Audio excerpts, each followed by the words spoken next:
Hello everyone, welcome to the CA foundation official YouTube channel. आप सबका बहुत बहुत स्वागत है। मैं एडवोकेट निकिता सिंह आप लोगों को इस सेशन में जो फाउंडेशन एग्जाम का बिजनेस लॉ आपका पेपर है उसके इम्पॉर्टेंट एक्ट्स का डिस्कशन करने जा रही हूँ। ये इम्पॉर्टेंट एक्ट से ही आप लोगों के क्वेश्चंस आते हैं।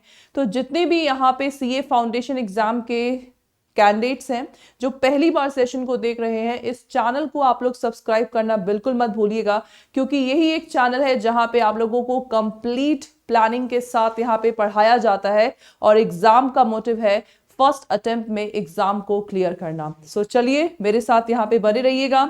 सबसे पहला एक्ट जो कि बिजनेस लॉ का बहुत इंपॉर्टेंट एक्ट है, that is Indian contract act. और इस एक्ट में से सबसे ज्यादा क्वेश्चंस आप लोगों के पूछे जाते हैं। So if you talk about the Indian contract act, तो आप सब लोग आई होप सो यहाँ पे मूवी देखने जाते होंगे, आप सब लोग रेस्टोरेंट में खाना खाने जाते होंगे, राइट?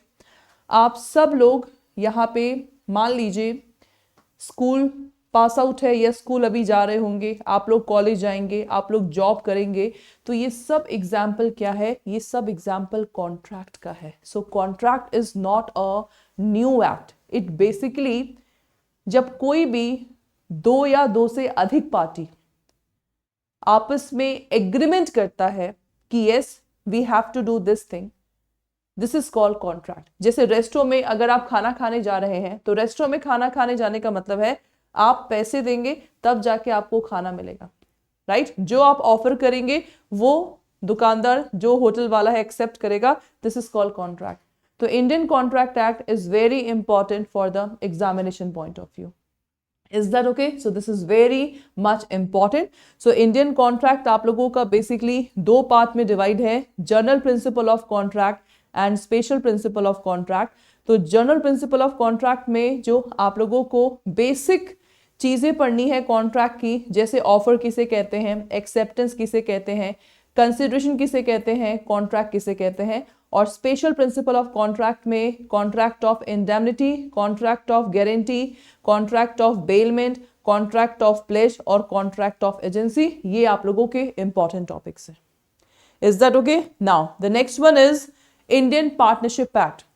इंडियन कॉन्ट्रैक्ट एक्ट के ही दो पार्ट रिमूव हुए हैं, दो चैप्टर रिमूव हुए हैं और ये दोनों चैप्टर रिमूव होके एक नया एक्ट बना है। तो सबसे पहला आप देख सकते हैं इंडियन पार्टनरशिप एक्ट 1932 का है, ठीक है, जिसमें हमें पढ़ना है सपोज अगर पार्टनर्स आपस में रेडी हैं that we have to do the business so they can easily do it. Okay, तो पार्टनर्स जब मिलके काम करते हैं तो पार्टनरशिप फर्म के अंतर्गत करते हैं। और इंडियन पार्टनरशिप एक्ट में हम लोगों को पार्टनर्स के रूल्स रेगुलेशंस पढ़ने हैं, जो कि एग्जामिनेशन पॉइंट ऑफ व्यू से बहुत इंपॉर्टेंट है। इंडियन पार्टनरशिप एक्ट में भाई माइनर का क्या रोल रहता है, क्या माइनर भी पार्टनर बन सकता है, देन पार्टनरशिप फर्म का डिसोल्यूशन कैसे होता है, पार्टनर्स का आपस में रिलेशन क्या होता है, ये इंपॉर्टेंट टॉपिक है जो कि आप लोग इंडियन पार्टनरशिप एक्ट में पढ़ेंगे। Okay, then after you have to study the sales of good act, जिसमें हमें डील करना है मूवेबल प्रॉपर्टी का। अगर मूवेबल प्रॉपर्टी को सेल करते हैं, अगर ए पर्सन ने मूवेबल प्रॉपर्टी को बी पर्सन को सेल किया, इट मींस ए पर्सन क्या कर रहा है, ओनरशिप ए किसको दे रहा है, बी को दे रहा है और बी इसके बदले में प्राइस पे करेगा ए को। So sales of good act में basically we have to study the how we can sell the goods. Either we can sell in the present or we can sell in the future. तो sales of good act में basically sale और agreement to sale में क्या difference है, condition warranty किसे कहते हैं, caveat emptor का मतलब क्या होता है और unpaid seller के rights क्या है, ये हम लोगों को पढ़ना है sales of good act में। Is that okay? Now class, the next one is negotiable instrument act. तो निगोशिएबल इंस्ट्रूमेंट एक्ट में डॉक्यूमेंट के थ्रू हम पैसे को कैसे ट्रांसफर कर सकते हैं, ये हमें पढ़ना है निगोशिएबल इंस्ट्रूमेंट एक्ट में। So basically the bill of exchange, promissory note and cheque, these are the documents that we have to study in the negotiable instrument act. भाई चेक के बारे में तो आप सब जानते ही हैं। अगर मैंने चेक लिखा है 5 लाख का कि मुझे 5 लाख का चेक बी को देना है, इन दैट केस मैंने चेक लिखा, बी पर्सन को दिया, बी पर्सन बैंक के पास जाएगा, तब जाके उसके अकाउंट में पैसे आएंगे। तो डॉक्यूमेंट के थ्रू पैसों का ट्रांसफर कैसे होता है, चेक का डिसऑनर क्या होगा, क्या रूल्स रेगुलेशंस हैं, we have to study in the negotiable instrument act. तो ये भी एक्ट आप लोगों का बहुत इंपॉर्टेंट एक्ट है। Then class company act 2013। So company act, हर किसी का एम होता है, हम सब जॉब करना चाहते हैं लेकिन कई लोग बिजनेस करना चाहते हैं, तो बिजनेस के लिए आप लोगों को कंपनी ओपन करना है। सो अगर आपने कंपनी ओपन कर दिया, सो कंपनी के रूल्स रेगुलेशंस क्या है, टाइप्स ऑफ कंपनी क्या होती हैं, देन मेंबर्स के बारे में, डायरेक्टर्स के बारे में, then important document that is memorandum of association and article of association, ये सब आप लोगों के सब टॉपिक्स हैं जो कि आप लोगों को कंपनी एक्ट 2013 में पढ़ना है। ये आप लोगों का अमेंडेड एक्ट है, इससे पहले आप लोगों का 1956 का पुराना एक्ट था, लेकिन 2013 में आप लोगों का चेंज हुआ, तो हम लोगों को चेंज वाला पढ़ना है। Then class LLP. So LLP क्या है, ये भी एक बिजनेस का एंटिटी है।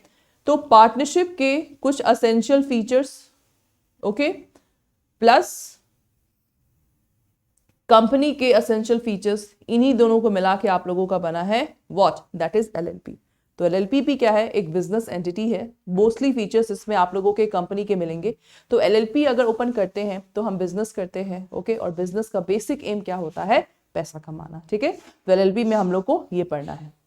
Then class Indian regulatory framework, this is very much important, जहां पे हम लोगों को जुडिशरी के बारे में पढ़ना है। We have to study the important regulatories body, okay, regulatory bodies of India, जैसे आपका सेबी हो गया, रिजर्व बैंक ऑफ इंडिया हो गया, इसके बारे में हमें पढ़ना है, ओके। और इंपॉर्टेंट आप लोगों के मिनिस्ट्रीज कौन से हैं जिनके अंडर में आप लोगों के इंपॉर्टेंट पार्ट्स जाते हैं। तो इंडियन रेगुलेटरी फ्रेमवर्क में we have to study this one. So guys, this is the important what act. तो यहाँ पे जितने भी कैंडिडेट्स हैं मैं आपको बता दूं, आप लोगों के बिजनेस लॉ में टोटल देयर आर 7 एक्ट्स। तो 7 एक्ट इंपॉर्टेंट एक्ट है, इसको बिल्कुल भी मिस मत करिएगा। तो अगर आप लोगों को फाउंडेशन लॉ यहाँ पे क्लियर करना है, so focus on these 7 subject. तो इसी के साथ सेशन को हम समाप्त करते हैं।